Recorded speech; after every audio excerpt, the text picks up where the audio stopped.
Assalamualaikum warahmatullahi wabarakatuh.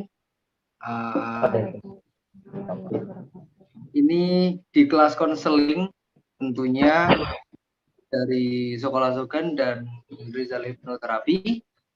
Nah, di episode pertama ini kita akan membahas tentang generasi online dan generasi offline. Nah, sebenarnya apa sih generasi offline dan generasi offline itu? Kita langsung saja tanya. Oh ya, sebelumnya ini ada dua narasumber. Yang pertama ada Mas Rizal. Dia ini seorang hipnoterapis. Bener Mas Rizal ya? Oke, Terus yang kedua ada Mbak Rizky. Halo Mbak Rizky. Nah, ya. Beliau ini pakar ilmu psikolog, Mbak Rizky. Nah, karena di sini kelas konseling atau kelas mental health, dua narasumber ini mungkin cukup mengerti atau ahli dalam masalah yang akan kita bahas. Oke, yang pertama masuk langsung ke materi. Ini generasi online dan generasi offline itu sebenarnya apa sih yang dimaksud generasi tersebut? Monggo dari Mbak Rizky atau Mas Rizal, silahkan. Dari Mas Rizal, oke, silakan Mas. Generasi on off dari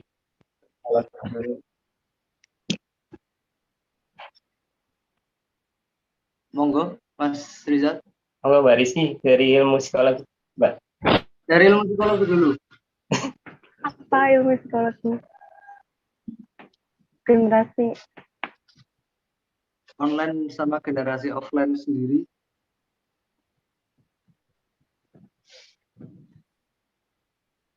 ke aku. Ini kan yang punya acara Mas Rizal. Mas Rizal aja dulu yang dari. Oke, Mas Rizal dulu monggo.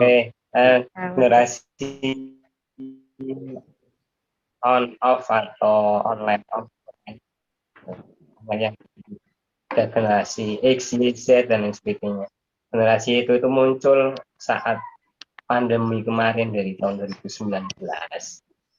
Itu penyebutan itu ya cuma para kaum milenial yang menyebutkan hal tersebut. Kenapa ada online? Karena semua beralih ke digital. Apapun itu masuk ke digital. Sekolah by digital. Ada Zoom meeting, ada Google Video, Google Class, ada Meet dan lain sebagainya.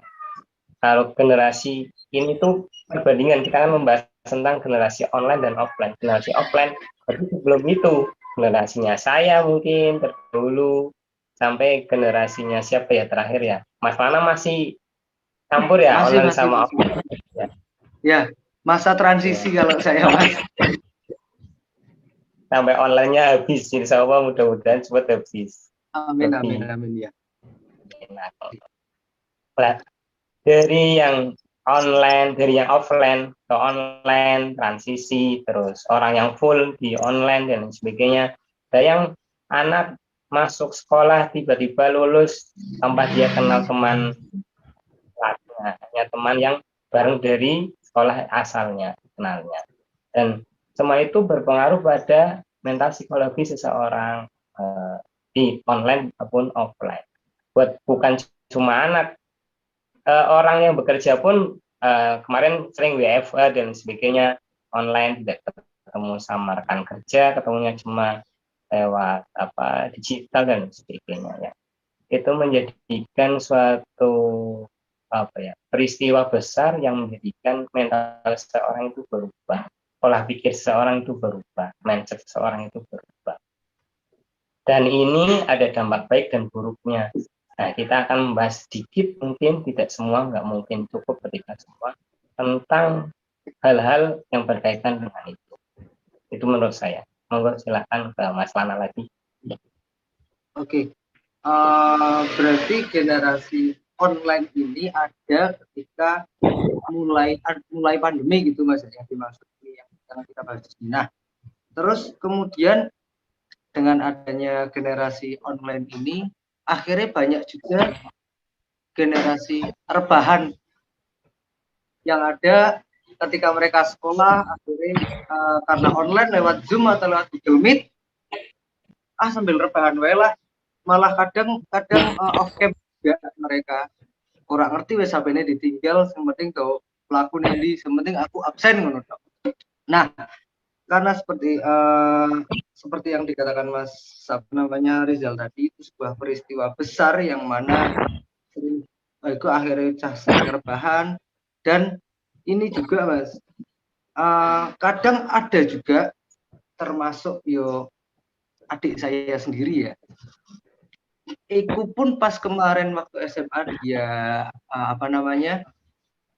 sekolah online itu hanya sekedar masuk ke Zoom, terus kemudian dia nggak on cam HP ini, malah sambil ngegame akhirnya kayak ngono. Nah, yang kita bahas di sini, akhirnya anak-anak yang di sini kecanduan gadget gitu Mas. Kecanduan gadget karena 2 tahun dipaksa untuk melakukan suatu hal lewat gadget. Nah, akhirnya anak-anak di sini, orang-orang ini sering candu banget dengan gadget. Pokoknya dalam 1 hari nyekel gadget setengah jam wis bingung kelabakan. Atau mungkin semisal keluar ketinggalan dompet, karo ketinggalan HP, kok ketinggalan dompet, cara kasarnya kayak ngono. Nah, menghadapi sesuatu hal candu terhadap gadget, yang candu terhadap gadget, ada anak-anak lewat mobil ditendang-tendang. Nah, terus kalau dari dari sisi ilmu psikologi sendiri, ketika orang ini candu gitu, Mbak Rizky, itu seperti apa Mbak? Maksudnya apakah ada treatment khusus yang harus dilakukan untuk orang-orang yang candu ini, atau seperti apa? Monggo, Mbak Rizky. Iya, jadi untuk mengatasi candu gitu ya, untuk kecanduan game buat anak-anak itu,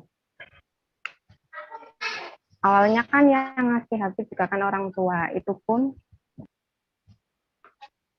juga menurut kayak kebutuhan dari anaknya itu, termasuk ke pola asuh ya, tergantung dari orang tuanya. Sedangkan pola asuh sendiri, pengertian dari pola asuh itu kan suatu proses interaksi total antara orang tua dan anak yang meliputi kegiatan seperti memelihara, melindungi, mengarahkan tingkah laku anak selama perkembangan. Lah, dari pengertiannya sendiri kan udah jelas, dari orang tua itu kan mengarahkan tingkah laku anak selama masa perkembangan. Jadi untuk mengatasi candu sendiri, ya diarahkan tingkah lakunya bahwa bermain gadget itu banyak dampak negatifnya. Ya dikasih gadgetnya itu ya, kalau bisa jangan seenaknya dikasih aja gitu. Maksudnya kalau bisa ya dikontrol kayak gitu. Itu nggak sih? Itu nggak Mas Mana? Oke, jadi kita sebagai orang tua berarti harusnya juga ada peran penting ya di sini untuk untuk candu atau tidaknya anak tersebut ketika mainan gadget. Nah, terus kemudian kalau soalnya yang terjadi di lapangan itu, orang tua ketika anaknya rewel atau ketika orang tuanya lagi sibuk ngapain, itu daripada anak rewel, mending dikasih gadget, dibukain YouTube, nonton, terus kemudian akhirnya anaknya menang. Nah, dari anaknya menang, dia mikir kayak aku menganu iki ben aman gitulah. Nah, kalau seumpama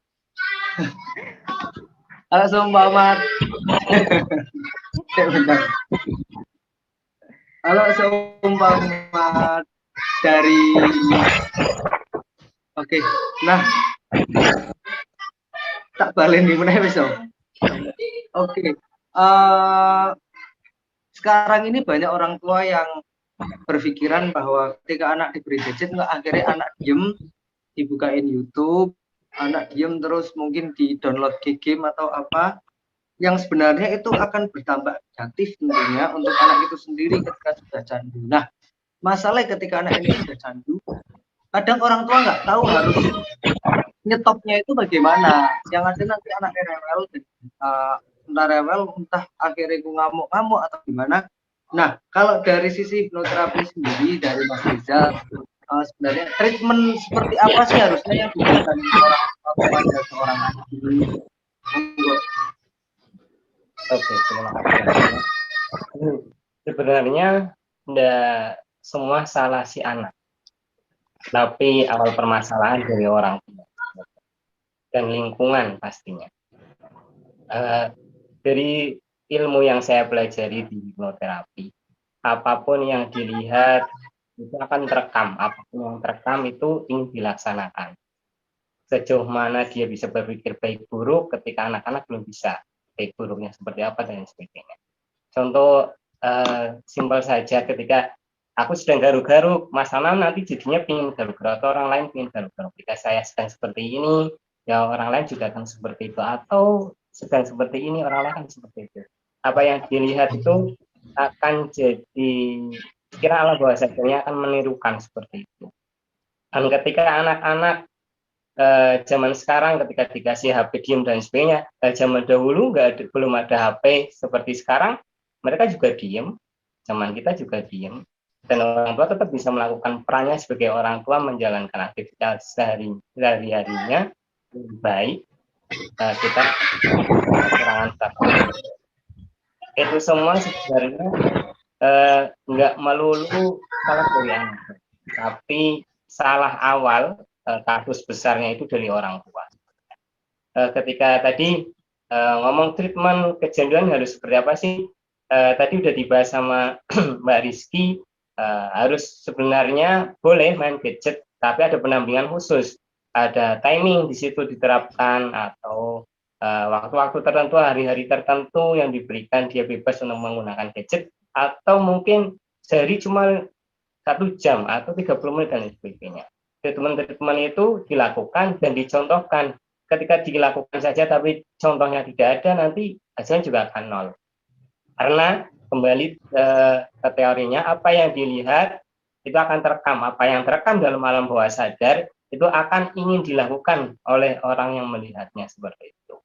Makanya ketika kita kasih treatment itu, psikolog kasih masukan itu, orang tua juga harus mencontohkan itu. Orang tuanya, anaknya dikasih waktu cuma hari Minggu 1 jam pegang gadget, tapi orang tuanya tiap hari mainannya HP, tab atau laptop dan sebagainya, sama aja bohong. Anaknya mesti akan meronta-ronta, teriak-teriak, jadinya psikologinya juga terganggu besarnya. Itu semua berkaitan, dan ketika sudah terlanjur seperti ini, sudah terlanjur buruk, kurang baik, mohon maaf, itu harus ada treatment khusus. Satu, menyadarkan orang tua dengan acara seperti ini, di-share di grup-grup orang tua mungkin, wali murid dan sebagainya. Terus treatmentnya apa? Treatmentnya ke orang tua dulu. Belajar meminimalisir memegang HP.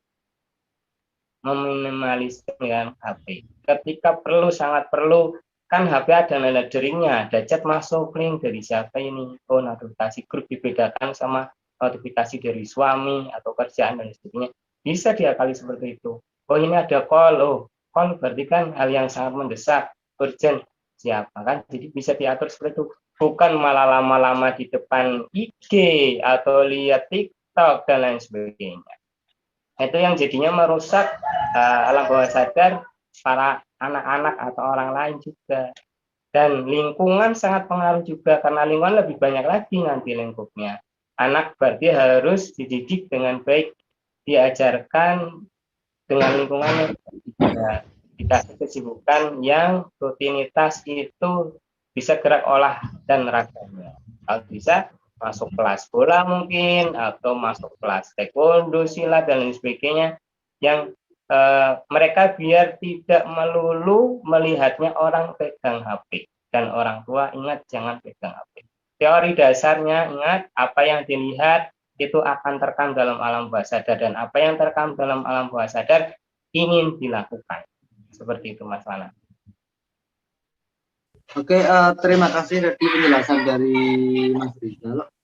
Terus kemudian ini Mas, kalau semisal ada anak yang udah terlanjur candu terhadap gadget, atau pokoknya dia udah terus ini nggak dikasih gadget sehari rewel, terus orang tua ini udah nggak bisa nyetop, ini nih udah nggak bisa nyetop, terus wah angel banget, itu ada nggak Mas tempat atau yang tempat rehab lah bisa dibilang ya, tapi untuk kecanduan terhadap gadget ini Mas? Kalau usia anak udah sekolah tadi mulai 7 tahun ke atas, itu bisa langsung dibawa ke tempat saya praktek di Hypno Center di Desa Bojongnangka, Kabupaten Pemalang, Kecamatan Pemalang. Nanti bisa saya sertakan alamat saya secara lengkap, atau juga bisa Sherlock. Tapi kalau usia di bawah usia sekolah, di bawah usia 7 tahun, itu orang tuanya harus ikut pelatihan Hypno Family. Saya juga membuka pelatihan Hypno Family, berarti nanti yang menghipno itu orang tuanya. Ada teknik-teknik khusus. Kenapa? Karena anak kecil itu defense dengan orang asing. Ketika alam bawah sadarnya sudah defense, udah dia tidak mau untuk bicara sama orang lain, maka sugesti dari orang lain tidak, maka harus orang tua.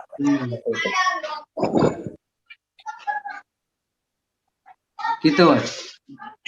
Berarti itu ada sosmednya nggak Mas, kayak Instagram, Facebook, atau apapun itu? Oh ya, ada di Telegram saya punya Riza Master Sun, silakan dicari. Terus di FB m_Abdur_ nama saya. Di IG juga sama, nama saya _Abdur_Rizal. Terus kalau di YouTube bisa Hypno Center. Oke, itu ya buat para orang tua yang ketika wis bingung anaknya udah terlalu candu terhadap handphone, nggak tahu gimana caranya, itu bisa langsung dihubungi tadi ke sosial media yang sudah disebutkan Mas Rizal. Oke, terakhir sebelum penutup ada closing statement dari masing-masing narasumber. Yang pertama dari Mbak Rizky, silakan closing statement untuk pembahasan pada hari ini, di episode ini.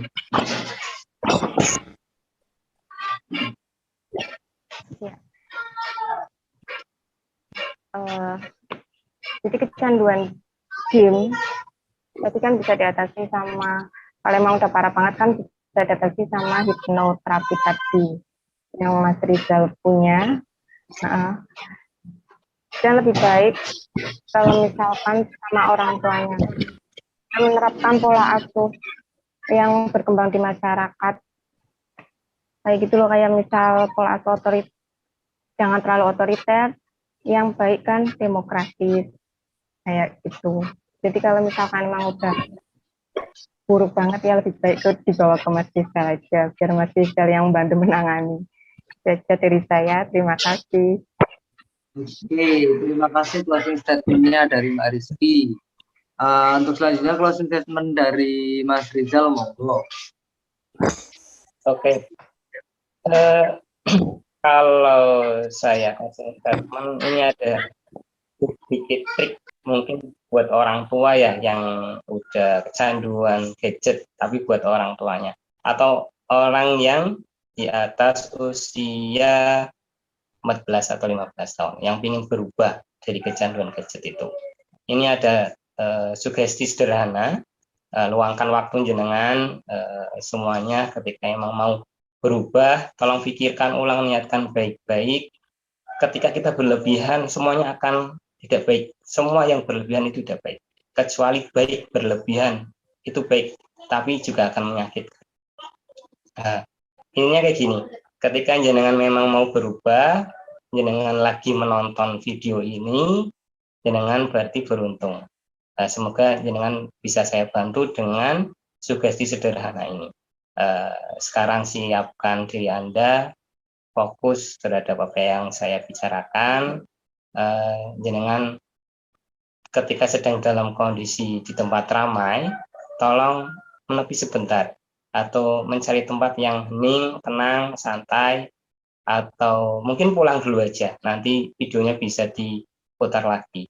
Ketika jenengan sudah ini di rumah, masuk kamar aja.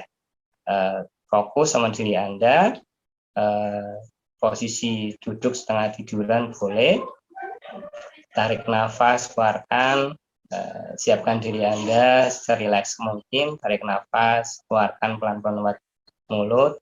Lakukan itu berkali-kali, sampai 5 kali boleh.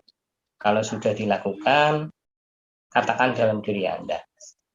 Katakan dalam hati Anda, mata Anda tolong pejamkan, rileks, santai, katakan seperti dalam hati Anda, katakan seperti ini.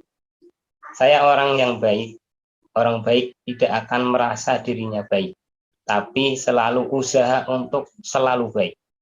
Dan katakan dalam diri Anda, ketika semua yang berlebihan itu tidak baik bagi diri saya akan menyudahi itu dengan segera.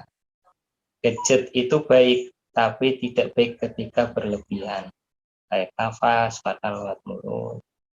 Tarik nafas, keluarkan lewat mulut. Di luar sana selain gadget, ada hal-hal yang perlu Anda pelajari dan ekspor lebih baik lagi, sehingga Anda bisa lebih baik dari sebelumnya. Tarik nafas, keluarkan lewat mulut. Tarik nafas, keluarkan lewat mulut. Bagus, lakukan itu berulang kali, dengarkan video ini, ulang lagi, tidak apa-apa. Dan ketika ini tidak terjadi apapun, jenengan bisa hubungi saya. Ingat, ini cuma sugesti sederhana, sugesti yang berkelanjutan, bisa chat atau konsultasi dulu gratis sama saya, tidak apa-apa. Di 05647229950. Terima kasih. Oke, terima kasih Mas Rizal dan Mbak Rizky atas materi yang sudah disampaikan. Saya yakin ini sangat bermanfaat karena melihat ya sekarang neng jindi isine dolanan HP sampai mereka main bareng pun main bareng itu tetap megang HP, main game. Nah, itu parah banget sih sekarang. Oke. Mungkin itu saja untuk episode kali ini. Buat teman-teman yang mau tanya-tanya seputar mental health, langsung saja dihubungi ke nomor yang sudah tertera, nanti ditulis di deskripsi. Dan jangan lupa like, komen, dan subscribe tentunya di channel YouTube Sekolah Sogan dan Rizal Hipno Center. Jangan lupa di subscribe juga, karena di sana banyak sekali hal yang bermanfaat. Oke, cukup sekian dari saya. Assalamualaikum warahmatullahi wabarakatuh.